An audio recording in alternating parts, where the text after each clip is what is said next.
Olá, meus amigos do canal Critica Brasil, sejam todos bem-vindos. Está no ar show de notícias para todo o Brasil, aliás, Critica Brasil News para todo o Brasil. Hoje nós estamos com um estúdio novo, estreando um novo estúdio, que era o nosso estúdio antigamente, e hoje a gente volta novamente por conta de problemas que eu estou enfrentando na costa. Estou com um problema muito sério, não é? E aí o que a gente fez? Melhor fazer então em pé do que ficar sentado. Fica muito complicado para mim. Quero agradecer a todo mundo que já está ao vivo. Esmaga nesse like, esmagando no like aqui. Boa tarde para todo mundo. Olha, senhoras e senhores, estamos ao vivo no Critica Brasil. E vamos começar. Hoje tem bomba. Vamos começar com a seguinte notícia. Atenção.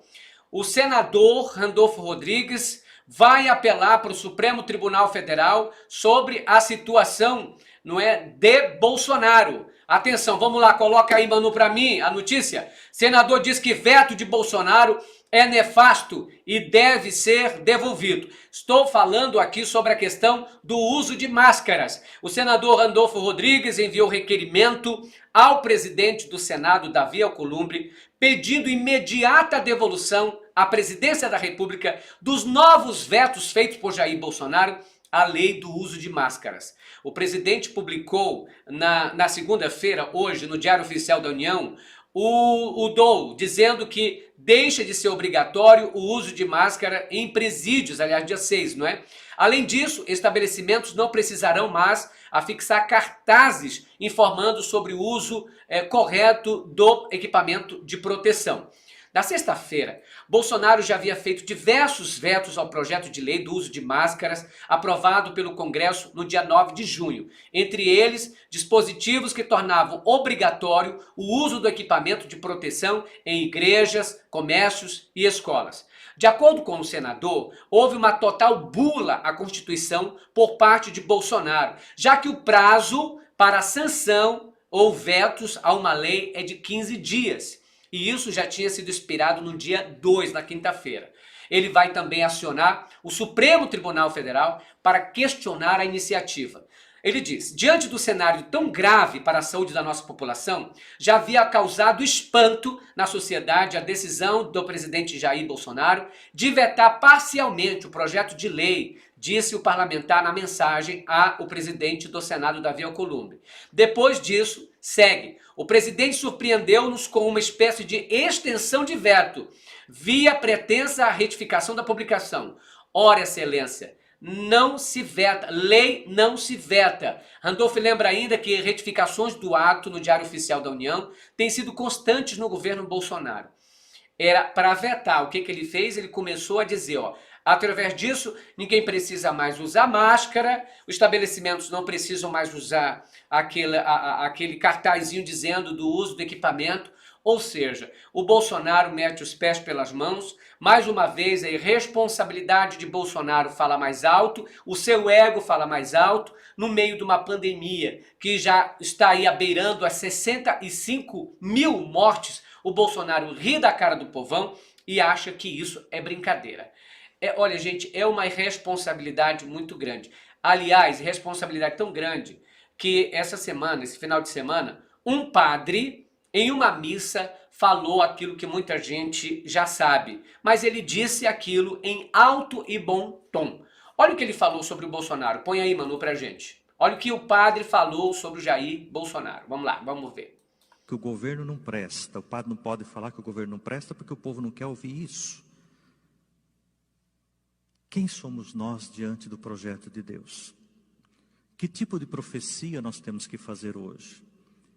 Um país que já chegou a 60 mil mortos pela pandemia e não temos um ministro da saúde. Vocês querem que eu fale que o quê? Aquilo que todos falam, ele não trabalha porque não deixam ele trabalhar. Não, é porque ele não presta. Bolsonaro não vale nada. E quem votou nele devia se confessar. Pedir perdão a Deus pelo pecado que cometeu, porque elegeu um bandido para pôr de presidente. É isso que acontece. Olha aí o padre falando aquilo que nós sabemos, ou seja, aqueles que votaram em Bolsonaro deveriam se confessar não é? Confessando o seu pecado de ter votado num camarada desse que está colocando o país à bancarrota. A economia vai mal no Brasil, os desempregos só aumentam, nós temos uma escalada enorme de mortes pelo Covid-19 por causa, em parte, em grande parte, maioria dessa situação é por causa do Bolsonaro e do seu apego à loucura, dizer que não é nada, não é nada. Aliás, tem eu acho que uma médica, esse vídeo tem aí, Manu? Da médica? Tem? E tem uma médica aí, você tem esse vídeo aí ou não? Não colocou não pra gente, né? Porque tem uma médica que recebeu cloroquina numa cidade, nossa, falando que como se fosse a salvação do mundo. Ô, minha senhora, antes de a senhora ser bolsonarista, é uma médica. Deveria primeiro preservar a questão de ser médica, mas a gente já sabe que o fanatismo vem em primeiro lugar. Primeiro ser fanático, depois a gente tem. Porque se uma pessoa, ela pode ser engenheira, ela pode ser qualquer coisa, mas se ela for bolsonarista, ela vira fanática, daí esquece-se tudo. É isso aí, mas não coloca não vamos dar moral pra ela não. Vamos falar do seguinte, gente, vamos a segunda notícia aí, Manu, por favor. Vamos à segunda notícia para mim. Coloca lá no YouTube que eu quero ver o pessoal participando. Olha, gente, travou um pouquinho aí. Se trava, a gente volta. O pessoal está falando, olha, sou cristã e apoio. Léo Donatello Silva diz, fato inédito aqui no país. Aí outro está falando, o padre está certíssimo. Obrigado a todo mundo que está ao vivo. Gente, esmaga no like, esse é o Critica Brasil, que fala a verdade, doa em quem doer.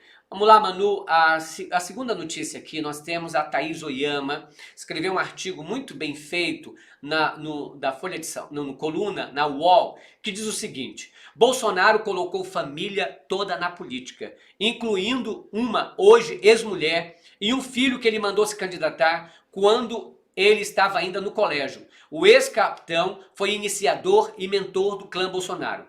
Hoje o senador Flávio Bolsonaro está sendo investigado pela prática de rachadinha. É a corrupção, eles chamam de rachadinha que é para minimizar o crime. É ladruagem, roubalheira do mesmo jeito. O vereador Carlos Bolsonaro também. E ontem a Folha de São Paulo mostrou que na família Bolsonaro, movimentações heterodoxas ligadas a pagamento de funcionário de gabinete não começaram com o 01, nem com o 02, nem com o 03. A reportagem mostra que em 28 anos como deputado, Jair Bolsonaro usou por um número de vezes excepcional um expediente que foi banido pela Câmara em 2003 por lesar os cofres públicos.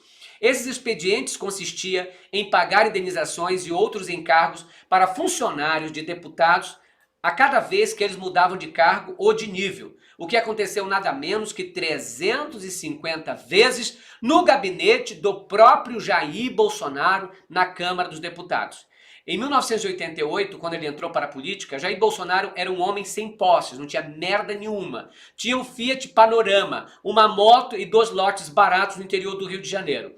Quando se candidatou à presidência em 2018, já era um homem rico, declarou 2.300.000 reais em patrimônio, incluindo 4 casas. Os 3 filhos que ele pôs na política também progrediram muito. Junto com o pai, Flávio, Carlos e Eduardo, tem hoje 13 imóveis em áreas nobres do Rio de Janeiro, como Copacabana, Barra da Tijuca, em Urca, sem falar em carros e aplicações financeiras que totalizam 1.700.000 reais. Tudo isso está declarado na Justiça Eleitoral, fora o que não está, né, gente? O nome de Bolsonaro nunca apareceu nos grandes escândalos de corrupção que assolaram o país. O ex-ministro do STF, Joaquim Barbosa, chegou a destacar que o Bolsonaro era um típico de herói, como não estava lá. O ex-ministro do STF chegou a dizer que não, ele não tinha essa roubalheira toda. Bolsonaro também aceitou um dia dinheiro, tampouco ele aceitou para suas campanhas. Em 2014, ele chegou a devolver ao seu partido, na época, o PP, um cheque de 100 mil reais, quando soube que o dinheiro tinha vindo da JBS. Mas é engraçado que ele devolveu para o partido. Deveria ter devolvido para a JBS. E não era 100 mil reais, viu? Era 250 mil reais. Assim é razoável supor que o ex-deputado não engordou seu patrimônio à custa de propinas de empreiteira, mas à custa de outra coisa. Mas isso não é um atestado de honestidade. A cada notícia que surge sobre os hábitos da família Bolsonaro, nós começamos a entender que esses 350 movimentos que o Bolsonaro fez na Câmara era para engordar o seu próprio bolso. Eles estão acostumados a colocar funcionários fantasmas, acostumados a fazer a tal de rachadinha, que é corrupção, é pegar parte do salário dos funcionários do gabinete e se enricar com isso. Imagina que o gabinete tem 100 mil reais todo mês, livre, ele já tem um salário de 30 e poucos mil reais e agora fica, além de ficar com o salário dele, ainda fica com a metade do salário do gabinete. Ou seja, esse homem recebia no mínimo 100 mil reais todos os meses para não fazer merda nenhuma. Bancar de político anticorrupção, político que é longe da bandidagem, nada disso. Bolsonaro sempre esteve atrelado a tudo que é bandidagem na Câmara dos Deputados. Roubou, enriqueceu e fez os filhos enriquecerem também na política. Gente, vamos à notícia de hoje? Vamos à notícia de hoje?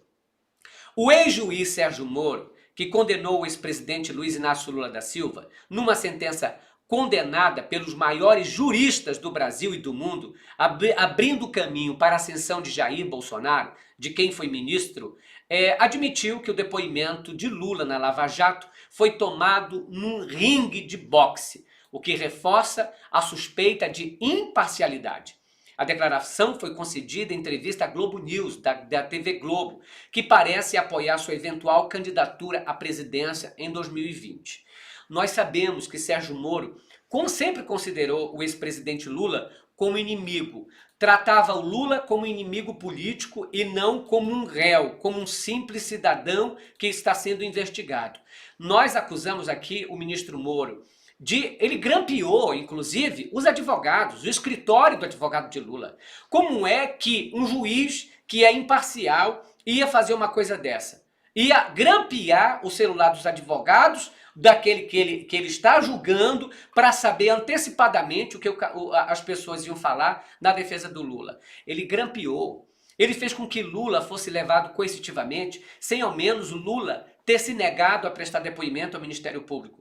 O que o Sérgio Moro fez, além de outras coisas, o Sérgio Moro, por exemplo, bloqueou sempre a defesa do presidente Lula de ter acesso total aos depoimentos, a tudo aquilo que falavam contra o presidente Lula. Nós sabemos da perseguição. Agora o Moro com a cara de pau, a cara mais lavada, dá um nojo desse camarada, dá um nojo desse Moro. Quando eu vejo a cara dele, dá vontade de vomitar. Mas coloca aí, Manu, coloca o vídeo do Moro falando o que era. Como se fosse um tom de deboche, um tom de brincadeira. Olha o que esse safado fala. Vamos colocar aí. Através da forma oral, né? Do depoimento ali, como a gente fez lá brincando lá no ringue com o Lula, né? Na audiência, na oralidade. Tem toda mais uma dinâmica, como a gente fazia no âmbito da Lava Jato. Agora... Olha, gente, vê se isso não é aquilo que o Glauber Braga sempre falou.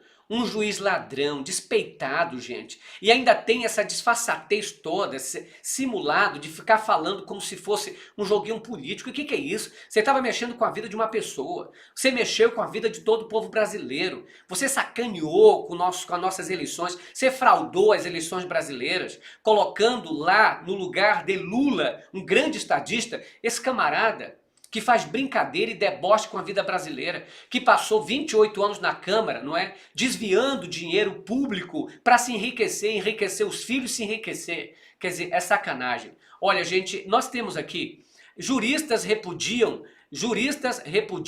a declaração de Moro. Então, era adversário de Lula? No ringue com Lula? Ou então o juiz era adversário da parte? Escreveu o jurista Rafael Valim no Twitter, após Sérgio Moro falar em ringue de boxe com Lula quando interrogou o ex-presidente no âmbito da investigação da Lava Jato. Declarações do ex-juiz reforça a imparcialidade de Moro. O jurista Rafael Valim destacou a postura atlética, aliás, antiética, atlética só se fosse da questão de ter feito esse atletismo todo para entrar, após o ex-ministro afirmar que o depoimento do ex-presidente Lula foi tomado num ringue de boxe. num ringue com Lula? Então o juiz era adversário da parte? Escreveu um jurista no Twitter. Ex-conselheiro federal da Ordem dos Advogados do Brasil, Rodrigo Lago, defendeu a anulação do processo do triplex no Guarujá, envolvendo o ex-presidente Lula. Abro aspas para ele, ele diz: o STF tem que anular o processo por quebra de imparcialidade urgente, acrescentou. A declaração de Moro reforçou a suspeita de parcialidade no processo contra Lula, condenado sem provas, após a acusação de ter recebido um apartamento como propina da Petrobras. O ex-juiz também emitiu a ordem de prisão sem esgotamento de todos os recursos judiciais. Nós sabemos a sacanagem que o Moro fez. O Moro, gente, não esqueçam que o Moro não é este que nós estamos vendo aí, que paga de combatedor da corrupção. O Moro faz parte da corrupção. Aliás, hoje nós estamos com uma notícia de que o Moro e o Dallagnol poderiam eram representantes dos Estados Unidos. Olha o que diz aí a história, Moro e Dallagnol, cônsules dos Estados Unidos. A história comprovou mais cedo que se imaginava, que a Lava Jato fraudou a bandeira do combate à corrupção e corrompeu o sistema de justiça para materializar um projeto de poder ultraliberal, anti-soberania, anti-povo, anti-nação e subjugados aos Estados Unidos, escreve o colunista Jefferson Miola. Presta bem atenção a essas palavras. Nossa influência aqui é muito maior do que nossas pegadas. Liliane Ayad, embaixadora dos Estados Unidos do Paraguai e depois do Brasil, em telegrama ao Departamento de Estado em 2019, vazado pelo Wikileaks. As provas documentais dos laços da Operação Lava Jato com o FBI, trazidas ao público pelo Intercept e agência pública, corroboram as suspeitas que os veículos de imprensa independente aventavam pelo menos desde o final de 2015. À época, a Carta Maior, o GGN, Brasil 247, o Diário do Centro do Mundo, Viu Mundo e outras publicações lançavam suspeitas acerca da atuação de agências e órgãos do governo dos Estados Unidos por trás do propósito que movia a Lava Jato e para também prender o presidente Lula. Hoje nós temos essa prova. Moro, Deltan Dallagnol e essa conspiração toda que fizeram contra a presidente Dilma está na cara dura. Ministro Celso de Mello, hoje o senhor tem a prova que precisava para suspeitar de Moro, para colocar todo o processo de Lula, para anular, acabar. Todo o processo de Lula foi corrompido. O processo contra o ex-presidente Lula foi lawfare.